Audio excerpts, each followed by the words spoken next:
ಚಡ್ಡಿ ಯಾರೋ ಕದ್ಬಿಟ್ಟವ್ರಲ್ಲ. ಯಾರು? ನೆನ್ಪೇ ಬರ್ತಾ ಇಲ್ಲ. ನಾನ್ ಮಲ್ಗಿದ್ದಾಗ ಯಾರೋ ಎತ್ಕೊಂಡು ಹೊರಟೋಗವ್ರೆ. ಇನ್ಯಾರ ಕೆಲ್ಸ? ನಮ್ ದೊಡ್ಡಪ್ಪಂದೇ ಕೆಲ್ಸ. ಅವನೇ ಯಾವಾಗ್ಲೂ ಬಂದು ನನ್ ಚಡ್ಡಿ ಕತ್ಕೊಂಡು ಹೋಗೋದು. ಅವನ್ ನನ್ ಚಡ್ಡಿ ಮೇಲೆ ಕಣ್ಣು, ನಮ್ಮ ಮಾಮಂಗೆ ನನ್ ಗಾಡಿ ಮೇಲೆ ಕಣ್ಣು. ಛೇ ಛೇ, ನಮ್ಮ ಅಮ್ಮಂಗೆ ಇವತ್ತೇನೋ ಯಾಮಾರಿಸಿ ಸ್ಕೂಲಿಗೆ ರಜಾ ಹಾಕ್ಬಿಟ್ಟೆ.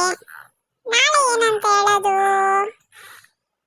ಏನೋ ಯೋಚನೆ ಮಾಡ್ಬೇಕಲ್ಲ. ನಾಳೆ ಸ್ಕೂಲ್ಗೆ ಹೋಗ್ದಿರೋಂಗೆ ನಮ್ಮ ಅಮ್ಮಂಗೆ ಹೇಳ್ತೀನಿ, ಯಾವ್ದಾದ್ರು ಬಿಸ್ನೆಸ್ ಹಾಕೊಡಮ್ಮ ಅಂದ್ರೆ ಸ್ಕೂಲು ಕಳ್ಸೋಳೆ. ನಮ್ಮ ಅಮ್ಮಂಗೆ ಬುದ್ಧಿನೇ ಇಲ್ಲ. ನಮ್ಮ ಅಪ್ಪಂಗೆ ಹೇಳಿ ಹೇಳಿ ಸಾಕಾಯ್ತು. ನಾನೇ ಏನಾದ್ರು ಮಾಡ್ಬೇಕಪ್ಪ.